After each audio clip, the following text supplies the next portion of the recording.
Broadway's my beat. From Times Square to Columbus Circle. The gaudiest, the most violent, the lonesomest mile in the world.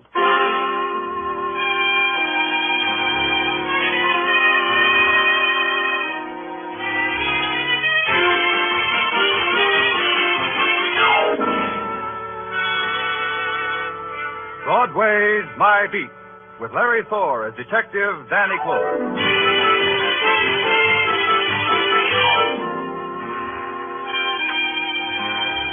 Broadway, where a pale and hungry girl walks like a queen because Broadway's a dream street. Where a fat man stands with begging eyes because he knows his dreams will never come true. It's a cry or a laugh, but nothing in between. Either way, it's My Beat. On special detail, there are no special hours. Dorn was at the window of my office at police headquarters when I scribbled my last report. An out-of-town school teacher was trying to beat the heat by using Columbus Circle for a burlesque runway. I buried that one behind a convenient fan, bid the boys a fond bonjour, and started home out the side entrance. I didn't make it. All I saw of sunrise was in an alley, the alley reserved for police ambulances coming home to the morgue. A voice stopped me and invited me in. Danny, come here.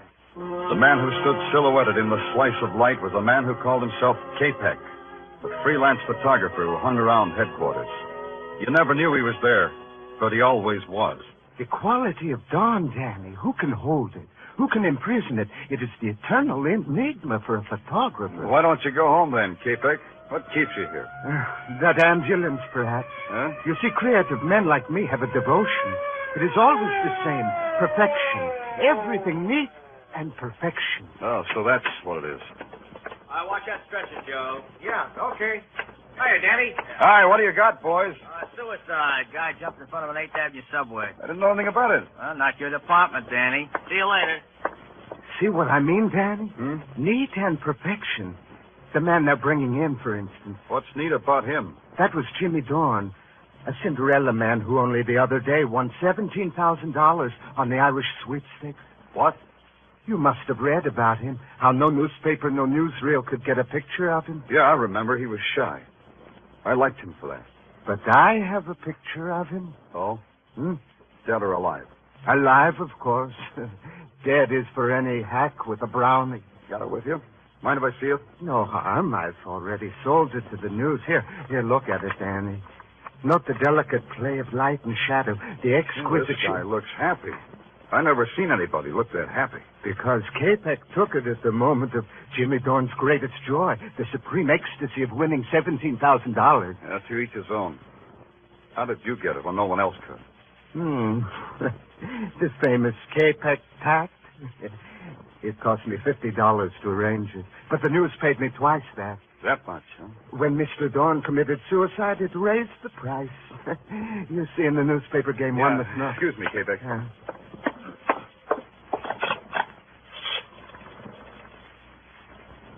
Danny Clover. Give me the dope on a suicide name of Jimmy Dorn. Yeah, I know it's not my department. I'm nosy. Yeah. Lily Dorn. 3rd Avenue. Okay, that's enough. You have to look, Danny. You smell something, maybe? Maybe. Be with you in a second, Capek.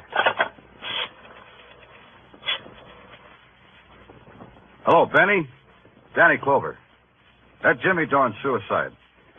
Tell the chief I'm going to look into it. Yeah, Benny, I know, but it bothers me. Sure, I'll grab some sleep on the subway. I asked you, Danny, you smell something, maybe? Why should a guy let a subway train make his wife a widow with $17,000 orphan dollars? Why should all that sudden dough make him want to commit suicide? Is it such a secret why men destroy themselves? Yeah. To me, it's not neat, Capek. It just ain't neat.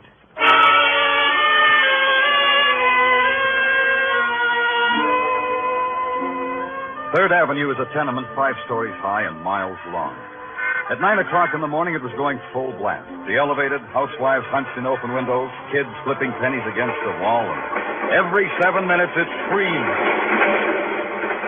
Somewhere between Sam Chu's hand laundry, special attention paid to pleated dress shirts, and the Blue Star delicatessen, cream soda and hot pastrami, 2 bits. Somewhere between there was a doorbell. I pushed it.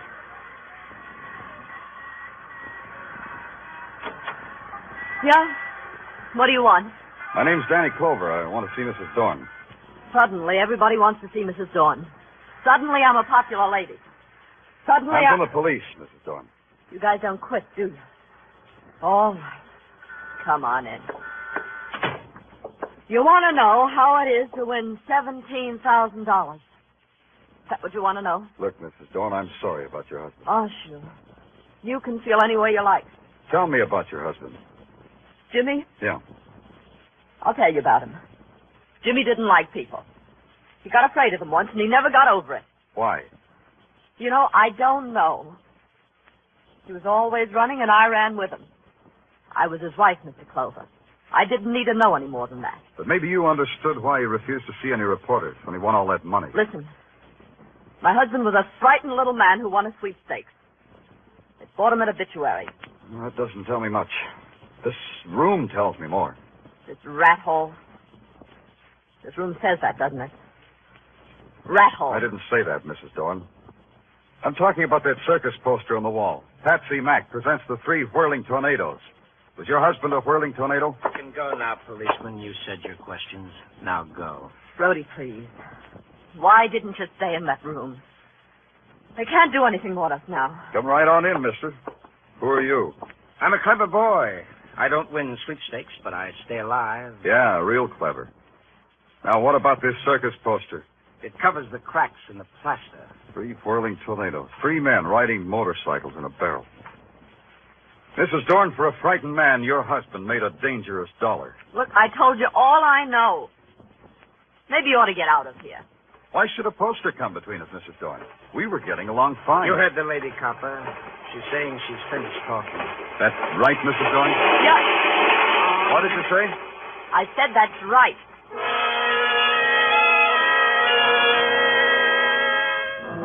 Maybe I should have let it alone, got some sleep.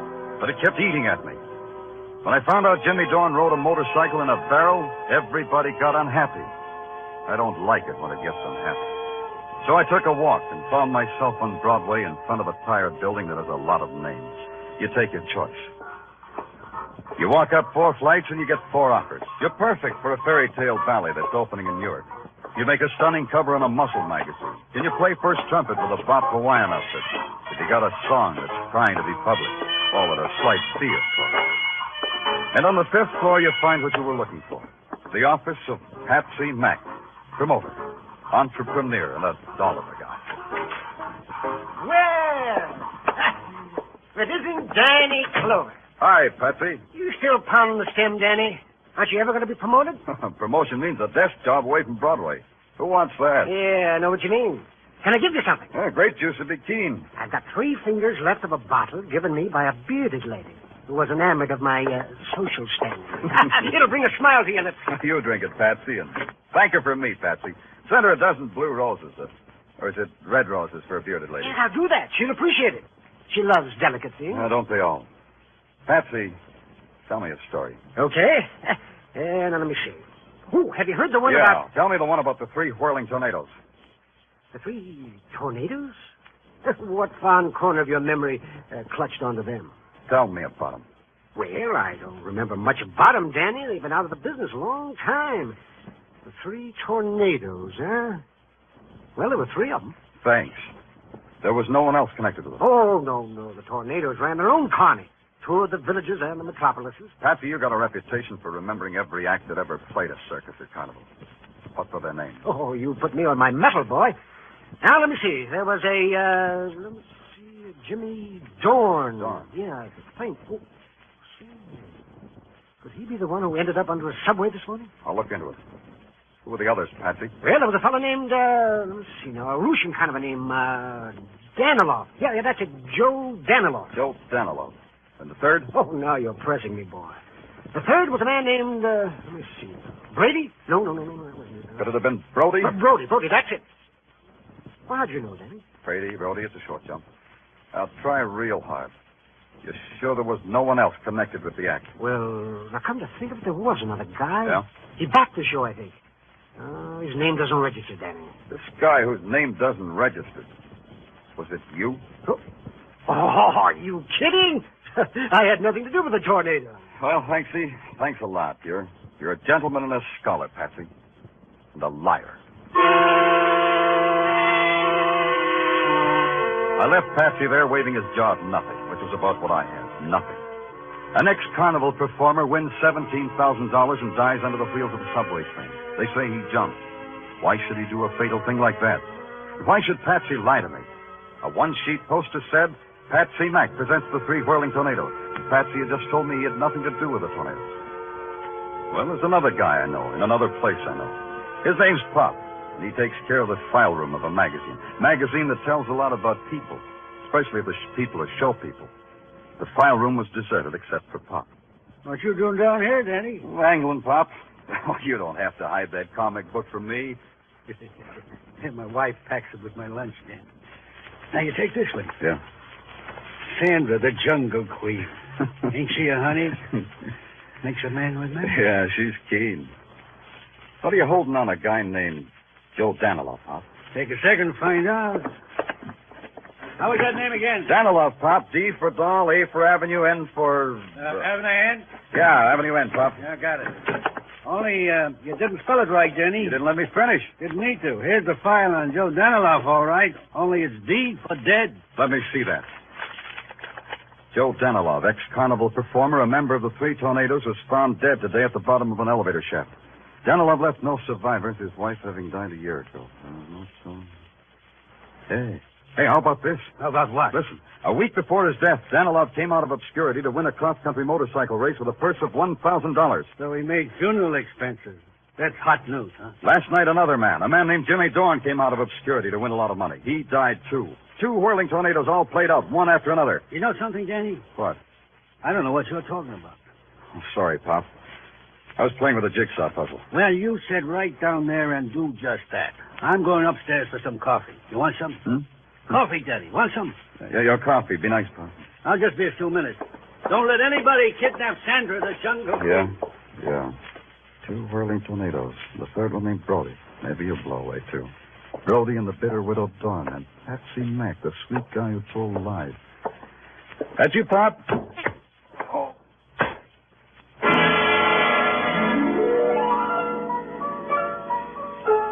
I never knew what it was that slugged me on the back of my head. It wasn't a comic book, and whoever did it wasn't Pop. Just before I hit the floor, I had a flash. It wasn't Sandra, the Jungle Queen, either.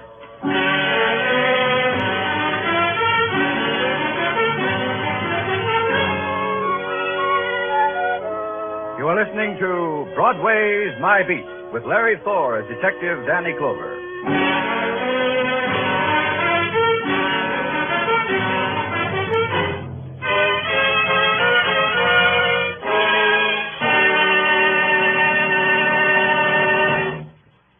A number of paying guests mysteriously disappear. 2 elderly spinsters who entertain them have a suspiciously rising bank account. And it's a murder farm story for Casey, crime photographer, to explore on CBS Tonight.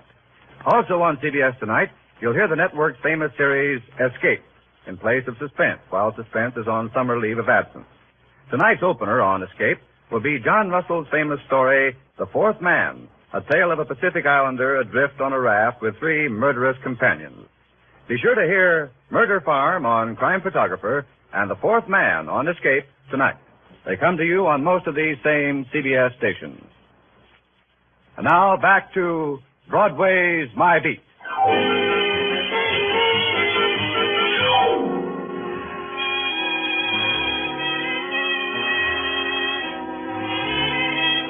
You win a lot of money or die violently or do both, and Broadway will know all about you.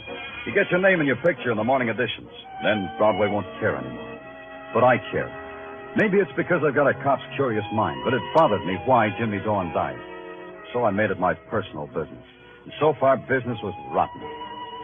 I was on my back when Pop brought me to. It took a little longer to find out that the press clippings I was looking at weren't around. That's a new one. Rolled for some old press clippings. This needed thinking. To think, a cop's got to eat. To eat, there's a classy sidewalk cafe on the corner of Broadway and 47th where you stand up to a hot dog and a cup of coffee that dares you. I threw a lump of sugar at it when someone tapped me on the shoulder. Hello, Danny. Mind if I join you? Oh, K-Peg, not at all. Grab a napkin. Danny, somehow you look unsymmetrical today. What happened to your head? I had it done over. Oh, you detectives, always intruding yourselves into violence and danger. Who did it, Danny? Person or persons unknown. Well, you should go home and get some rest. Yeah, what about you, K-Peg? Don't you get any sleep either?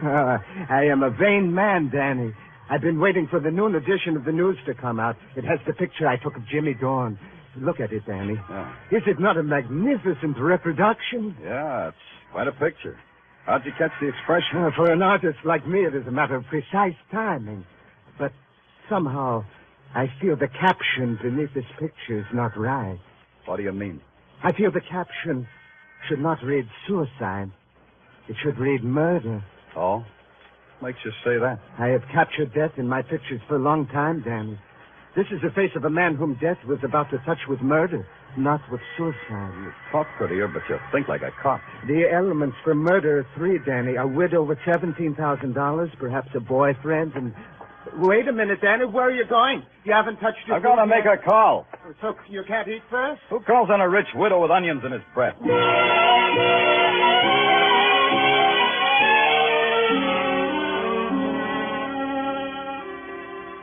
Hey, you up there. You at the window. Who, me? Yeah, you. Oh, hello. Hello. Mrs. Dorn, isn't she home? You want somebody, mister? Mrs. Dorn, I've been ringing your bell. Where is she? Oh. You know where Mrs. Dorn went? There's no light downstairs. Her? Yeah, her. Oh, sure, she had a date for across the street. What? For across the street, mister. The Eagle Tavern. I saw her go in there with a guy.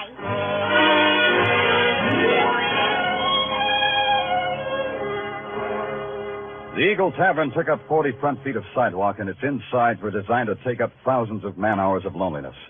Right now, there were only three lonely people: the bartender, Mrs. Dorn, and Brody. Mrs. Dorn and Brody were standing at the end of the bar trying real hard. I hated to do it, but I decided to ruin their evening for them. You don't know when to quit, do you, Clover? Why do you keep coming around? Like I was saying, Mrs. Dorn. What are you drinking, Mac? Nothing at all. Yeah, you can nurse that a long time. Mr. Clover, look. Please, we don't want any trouble. We got all the It's this way, Mrs. Dorn. A long time ago, a man named Joe Danilov fell down an elevator shaft and was killed. Seems like he was nobody until he won a motorcycle race. Then he got his name in the papers. Then he died. What does that do to you? What should it do to her? I'll try a refresher. Joe Danilov was a whirling tornado. He belonged in your husband's act, Mrs. Dorn. Try to react on that. I don't know what you're talking about. You got your reaction, Clover. Now blow. Mrs. Dorn, you know your husband just might have been murdered. No. Try it, Mrs. Dorn. Consider it. You've got no manners at all. All you've got is a loose mouth. Wait a minute, Brody. The man said somebody might have killed Jimmy. Do you think so, Brody? This guy's trying to put poison in your brain, Lily. Don't listen to him. You think I shouldn't, huh? Why should you listen to you, Brody? Go read a book, copper. Go read a book and find out why I should hang around a woman who's married to my best friend, Jimmy Dorn. Maybe you're waiting for him to die. He did, didn't he? Yeah. I never thought of it before. Jimmy's dead, and that makes you number one boy to a lady who just inherited $17,000. That'll teach you, Lily. That'll teach you not to talk like that. Talking a woman's easy, Brody. This will be a little... Hey, what are you doing? Hey, you can't play in here. Stop it! I'm running a decent joint. Stop it! Stop it!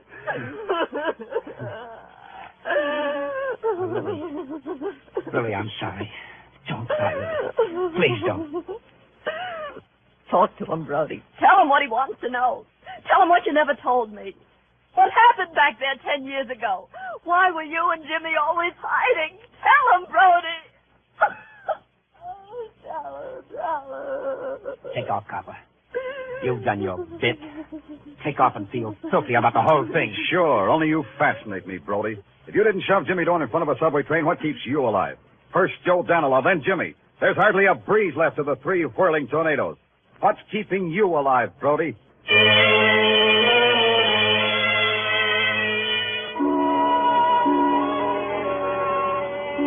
Now there was a guy I just had to see. K-Pax. There was a chance he had taken more than one picture of Dorn. Maybe in the background I'd see a familiar face. Out in Sea Beach near Coney Island, I found the door with K-Pax's name on it.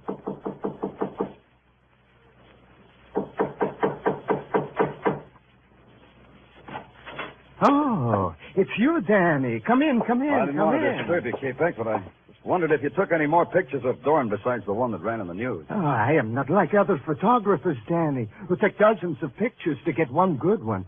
I take only one, and it is always perfection. So the one in the news is the only one. Yes. It is important that there should be other ones? It might have been. Well, it's quite a gallery you have on the wall. Yes. Come look, Danny, come look. This one, Danny. This girl who looks like a tired angel on a lonesome street. Yeah, nice. And look, and this one, a derelict asleep in the gutter. It has the texture and the lighting of a Rembrandt, though. Now, Capek, a man of your talent could live in a penthouse with dancing. Why do you live here? I get some of my best results here. Yeah, everybody gets some. Hey, you must have got there fast for this picture. Oh, that one, yes. Well, you know my deal with the police. The minute anything violent happens, I go out with you. I get a picture. You get a body. Who was it? That is a man who was once Joe Danilov. Danilov, huh? Yes. I took this picture just after he fell down the elevator shaft. The mood of finality was magnificent. Very dramatic, Capek. Danilov was one of the 3 whirling tornadoes. Did you know that? So? Well, to me, Danilov was simply a man who fell down into space and died. The picture captures the sensation, don't you think? The down-sweeping lines, the shadows like a dark caress, the broken form like some grotesque passion, everything neat, everything...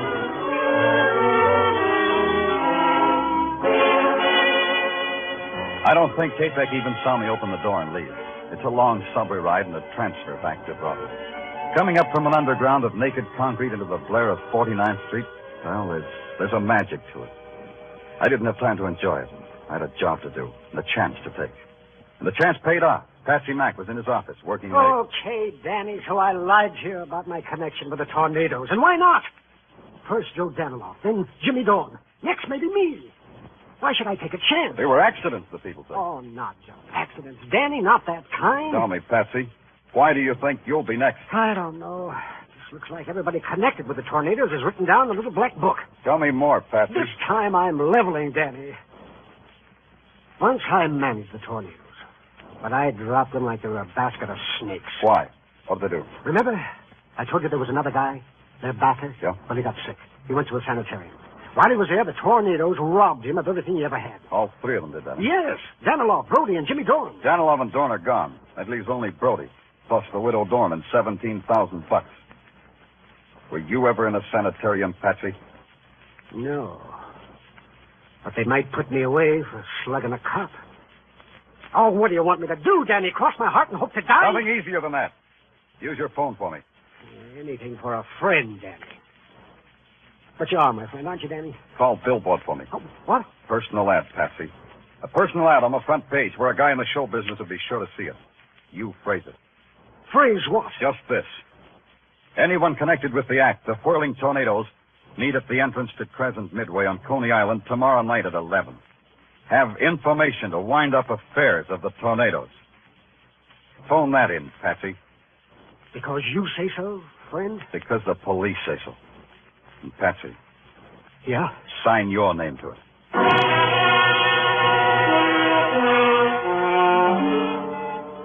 So I had it all set up.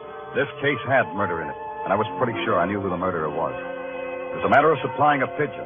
That was me. The next day, 2 things happened. The ad was on the front page of Billboard, and rain came. When I hit Coney Island 10:30 that night, it was a wet desert. Neon reflections and stragglers and empty rides. The place was shadows on peeled paint and shadows on shadows. I had to spot the killer before he spotted me. So I picked one of the darkest places under the framework of the roller coaster and walked into it. I really walked into it. Danny! There's such a night you picked to enjoy Coney Island. On a night like this, it is a dismal alley. I'm in a dismal mood, Capek, and that gun you're holding doesn't make it any brighter. It gives me the bravery to give orders to a policeman. You shoot me, you'll be out of character, Capek. How are you going to make it look like an accident? I have other ideas. First, I put my gun in my hand in my pocket. Now I say to you, let's go. Walk, Danny, walk. You know, Capek, I think you loused up the job. A long time ago, you told me everything was neat and perfection. You forgot to tell me you put up the dough for the whirling tornadoes before you went to the sanitarium. So? So you killed Danilov and Dorn.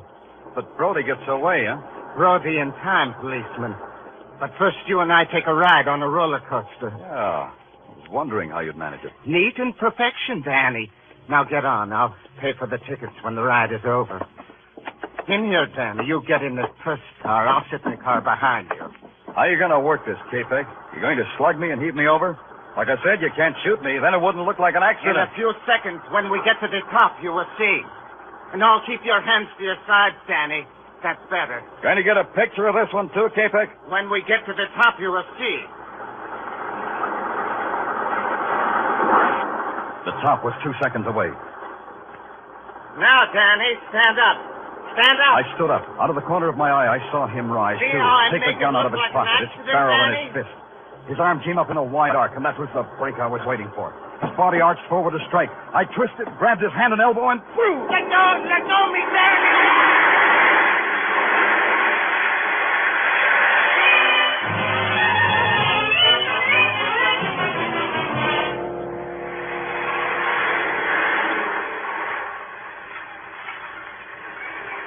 How long can a roller coaster ride last? Long enough. Long enough to piece together the jagged edges of some frightened lives. Danilov and Dorn murdered. Murdered because they'd crossed a twisted man named K-Peg. Brody and Patsy Mack hugging the shadows because they were afraid of K-Peg's revenge.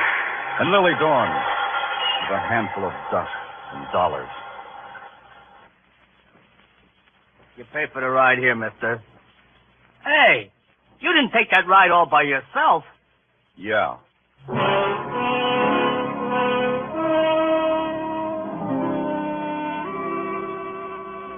A little while later, an ambulance came and picked up the dead, broken body of K-Peg.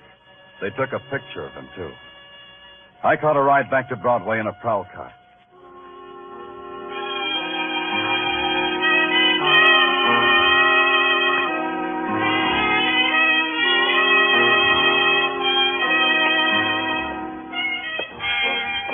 It stretches out in front of you, this street called Broadway, like a midway to some cruel and fantastic circus.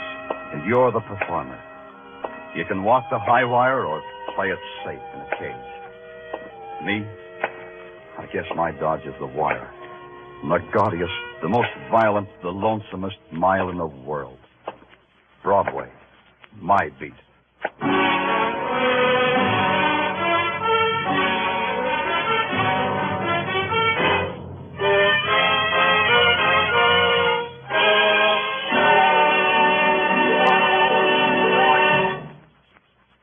Broadway's My Beat, with Larry Thor as Detective Danny Clover, is produced and directed by Gordon T. Hughes, with script by Morton Fine and David Friedkin. Musical direction is by Lud Bluffkin. Be sure to join us again next week, same time, same station, for Broadway's My Beat.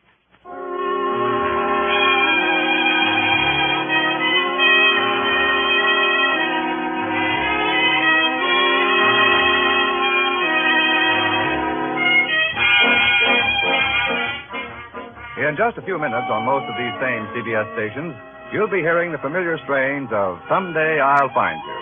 And the action, as you know, starts with Mr. Keene, the famed tracer of lost persons. A top-rating detective throughout radio's fall, winter, and spring seasons, Mr. Keene will be on hand all summer. So don't miss one of his great cases these Thursday nights on CBS. This is CBS, the Columbia Broadcasting System.